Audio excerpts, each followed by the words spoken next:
ഈ കഴിഞ്ഞ ഇടയ്ക്കായിരുന്നു ഞാൻ പൈങ്കിളി എന്നൊരു ചിത്രം കണ്ടുള്ളത്. ഈ ഒരു ചിത്രം കാണാനുള്ള ഒറ്റ കാരണം എന്ന് പറഞ്ഞാൽ ഈ ഒരു ചിത്രത്തിന്റെ തിരക്കഥാകൃത്തായിട്ടുള്ള ജിത്തു മാധവായിരുന്നു. പുള്ളിയായിരുന്നു ഈ ആവേശ സിനിമയൊക്കെ സംവിധാനം ചെയ്ത് ഒരുക്കിയിട്ടുള്ളത്. കൂടാതെ തന്നെ ആ ഒരു സിനിമയിലെ തന്നെ അമ്പാൻ എന്ന ക്യാരക്ടർ ആയിട്ടുള്ള സജിൻ ഗോപു ആയിരുന്നു ഈ ഒരു ചിത്രത്തിൽ നായകനെത്തിയിട്ടുള്ളത്. അതുകൊണ്ട് തന്നെ നല്ലൊരു പ്രതീക്ഷ തന്നെ ഉണ്ടായിരുന്നു. ഈ ഒരു ചിത്രത്തിന്റെ ട്രെയിലർ കണ്ടപ്പോൾ തന്നെ നമുക്ക് മനസ്സിലാവും ഈ ഒരു ചിത്രത്തിന്റെ പോക്ക് എങ്ങോട്ടാണെന്ന്. ഈ ഒരു ചിത്രം മുഴുവൻ കണ്ടു കഴിഞ്ഞപ്പോൾ ഈ ഒരു ചിത്രമായിട്ട് ചെറിയൊരു സിമിലാരിറ്റി തോന്നിയ മറ്റൊരു ചിത്രമാണ് ദിലീപേട്ടന്റെ കിങ് ലെയർ എന്ന ചിത്രം.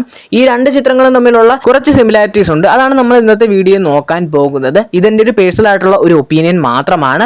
എന്തിനെ ക്യാരക്ടറിലോട്ട് വരാം. സജിൻ ഗോപു ഈ ഒരു ചിത്രത്തിൽ അഭിനയിച്ചിട്ടുള്ള ക്യാരക്ടർ സുഗു എന്ന ക്യാരക്ടർ ആയിരുന്നു. പുള്ളി പറ്റുന്ന അത്രയും നന്നായിട്ടൊക്കെ അഭിനയിച്ചിട്ടുണ്ട് ഈ ഒരു ക്യാരക്ടറിൽ തന്നെ. കൂടാതെ തന്നെ ചില കോമഡീസ് ഒക്കെ പുള്ളിയുടെ കുറച്ച് ഓവർ ആയിട്ടൊക്കെ തോന്നിയിട്ടുണ്ടായിരുന്നു. എന്നാൽ പോലും ചില കോമഡീസ് ഒക്കെ പുള്ളിയുടെ നല്ല രീതിയിൽ തന്നെ വർക്കൗട്ട് ഒക്കെ ആക്കിയിട്ടുണ്ടായിരുന്നു. കാരണം ഈ ഒരു ചിത്രത്തിന് മുമ്പേ പുള്ളി കിടിലമായിട്ട് കോമഡി ചെയ്തിട്ടുള്ള ഫഹദ് ചിത്രമായിരുന്നു ആവേശം. അതിലൊക്കെ പുള്ളിയുടെ ഓരോ ഡയലോഗ് ഡെലിവറി ഒക്കെ ആയാലും കിടിലമായിട്ട് തന്നെയായിരുന്നു വന്നിട്ടുള്ളത്. പക്ഷേ ഈ ഒരു ചിത്രത്തിൽ ആ ഒരു ഫീൽ നമുക്ക് നേടിയെടുക്കാൻ സാധിച്ചില്ല. എന്നാൽ പോലും പുള്ളിക്ക് പറ്റുന്ന അത്ര മാക്സിമം നന്നായിട്ട് ചെയ്തൊക്കെ വെച്ചിട്ടുണ്ടായിരുന്നു. ഇപ്പൊ കിങ് ലെയറിലെ ദിലീപേട്ടനെ വെച്ച് നോക്കുകയാണെങ്കിൽ ദിലീപേട്ടൻ ആ ഒരു ചിത്രത്തില് ആ ഒരു സിനിമയെ ഒറ്റയ്ക്ക് ക്യാരി ചെയ്ത് കൊണ്ടുപോകാനൊക്കെ ശ്രമിക്കുന്നുണ്ട്. പുള്ളി ഒരു ഘട്ടത്തിലൊക്കെ അപ്പുറത്ത് നല്ല രീതിയിൽ തന്നെ ലിഫ്റ്റ് ചെയ്ത് കൊണ്ടുപോകുന്നുണ്ട്.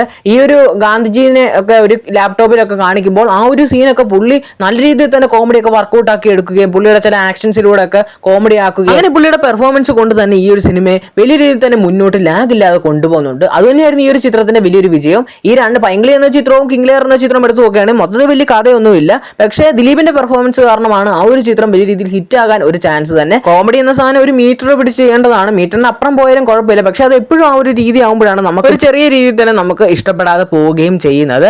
എന്നാൽ പോലും സജിൻ ഗോപു തന്റെ മാക്സിമം ഒക്കെ ഈ ഒരു ചിത്രത്തെ ചെയ്തു വെച്ചിട്ടുണ്ടായിരുന്നു. ദിലീപേട്ടൻ ആ ഒരു ചിത്രത്തെ ഒറ്റയ്ക്ക് ലിഫ്റ്റ് ചെയ്യാൻ സാധിച്ചെന്നാണ് ഞാൻ പറഞ്ഞു വന്നത്. ഈ ഒരു സജിൻ ഗോപുവിന്റെ സുഖു എന്ന ക്യാരക്ടറിന് ഒപ്പം തന്നെ ഒരു കൂട്ടുകാരൻ ക്യാരക്ടർ ആയിരുന്നു റോഷന്റെ പാച്ചൻ എന്ന ക്യാരക്ടർ. ആ ഒരു ക്യാരക്ടർ നല്ല രീതിയിൽ തന്നെ സ്കോർ ചെയ്യാനുള്ള ഒരു സ്പേസ് ഉണ്ടായിട്ടും നല്ലൊരു ഭയങ്കരമായിട്ട് സ്കോർ ചെയ്തില്ലെങ്കിലും അത്യാവശ്യം നല്ലൊരു കോമഡീസ് ഒക്കെ പുള്ളിയുടെ വർക്കൗട്ട് ആയിട്ടുണ്ടായിരുന്നു. കൂടാതെ തന്നെ മറ്റൊരു കൂട്ടുകാരായി വന്നിട്ടുള്ളത് അനീഷ് എന്ന ചന്തുവിന്റെ ക്യാരക്ടർ തന്നെയായിരുന്നു.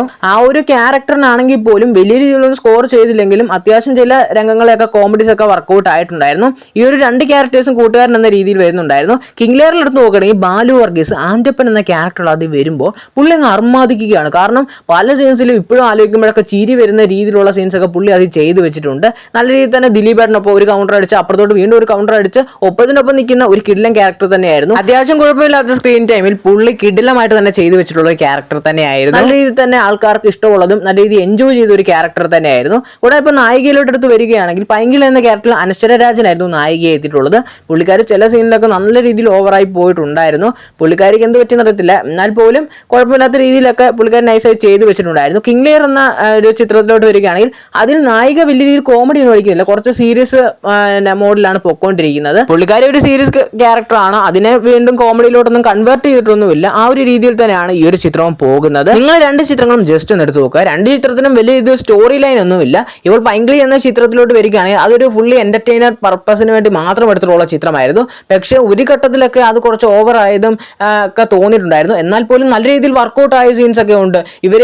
എനിക്ക് പേഴ്സണലി ഈ ഒരു ചിത്രം കണ്ട് കുറച്ചൊക്കെ ആദ്യമൊക്കെ ബോറടി തോന്നിയിട്ട് ഇവര് ലോഡ്ജിൽ നിന്ന് അവിടുന്ന് രക്ഷപ്പെടുന്ന സീനുണ്ട്. അവിടെ തൊട്ട് ഒരു ഏകദേശം ഒരു 70% നല്ല രീതിയിൽ കോമഡി എനിക്ക് വർക്കൗട്ട് ആയിട്ടുള്ള ഒരു ചിത്രം തന്നെയായിരുന്നു. പിന്നെ ലാസ്റ്റൊക്കെ ആയപ്പോൾ വീണ്ടും ഓവറായ പോലെയൊക്കെ എനിക്ക് ചെറുതായിട്ട് തോന്നിയിട്ടുണ്ടായിരുന്നു. അതുകൊണ്ടൊക്കെ തന്നെയാണ് എനിക്ക് ഭയങ്കരമായിട്ട് ഇഷ്ടപ്പെട്ടില്ലെങ്കിലും അത്യാവശ്യം ഒരു പ്രാവശ്യം കണ്ടിരിക്കാൻ പറ്റിയ നല്ലൊരു സിനിമ തന്നെയാണ് പൈങ്കിളി എന്ന ചിത്രം. ഇപ്പോൾ കിങ് ലെയർ ചിത്രത്തിലോട്ട് വരികയാണെങ്കിൽ ദിലീപേട്ടൻ ഒറ്റയ്ക്ക് ആ ഒരു ചിത്രത്തെ പുള്ളിക്കാരന്റെ പെർഫോമൻസ് കൊണ്ട് തന്നെ പല തവണയും ഈ ഒരു ചിത്രത്തെ ക്യാരി ചെയ്ത് കൊണ്ടുപോയിട്ടുണ്ടായിരുന്നു. പല മോഡിലും സീരിയസ് കാര്യങ്ങളൊക്കെ പറഞ്ഞു പോകുന്ന സീരിയസ് ആയിട്ട് സ്റ്റോറി ടെല്ലിംഗ് ഒക്കെ ഉണ്ടെങ്കിൽ പോലും ഈ പുള്ളി വന്ന് സ്ക്രീനിൽ വന്ന് പല ആക്ഷൻ സീക്വൻസിലൂടെയും അല്ലെങ്കിൽ പല ഒരു കോമഡി ഒരു ഡയലോഗ് ഡെലിവറി ചെയ്യുന്നതിലൂടെ ഒക്കെ നല്ല രീതിയിൽ തന്നെ എല്ലാവർക്കും എൻജോയ് ചെയ്യാൻ പറ്റിയിട്ടുണ്ടായിരുന്നു. പലവരും പറഞ്ഞിട്ടുള്ള കാര്യം തന്നെയാണ് ഈ ഒരു ചിത്രത്തിലെ സ്റ്റോറി ഒന്നും ഇല്ലല്ലോ എങ്ങനെ ഹിറ്റ് ആയെന്നൊക്കെ. അപ്പോൾ പലവരും പറയുന്ന ഒരു കാര്യമുണ്ട്, ദിലീപ് എന്ന ആക്ടറിന്റെ ഒരു ഒറ്റ പെർഫോമൻസ് കൊണ്ട് തന്നെയാണ് ആ ഒരു ചിത്രത്തെ ആ ഒരു എത്ര മണിക്കൂറുണ്ടോ അത്ര നേരം ഒന്ന് ക്യാരി ചെയ്ത് നിർത്തുന്നതായാലും ലാസ്റ്റ് അതിലൊരു ഹാപ്പി എൻഡിങ്ങിലൂടെ ഒക്കെ തന്നെ നിർത്തുന്നുണ്ടെങ്കിലും ആ ഒരു രീതിയിലും കോമഡിയോടെയാണ് ആ ഒരു ചിത്രം നിർത്തി പോകുന്നതും.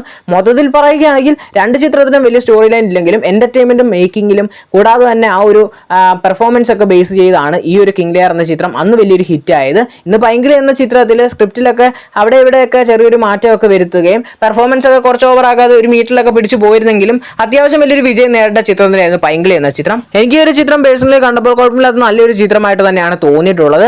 നിങ്ങൾ എത്ര പേര് ഈ ഒരു ചിത്രം കണ്ടെന്നും നിങ്ങൾക്ക് ഈ ഒരു സിമിലാരിറ്റി തോന്നിയിട്ടുണ്ടോ ഇല്ലെന്ന് എനിക്കറിയില്ല. തോന്നിയെങ്കിൽ തീർച്ചയായും കമന്റ് ചെയ്യുക. കൂടാതെ പൈങ്കിളി എന്ന ചിത്രം കണ്ടുള്ള നിങ്ങളുടെ പേഴ്സണൽ ആയിട്ടുള്ള അഭിപ്രായങ്ങൾ തീർച്ചയായും കമൻറ്റ് ചെയ്യുക.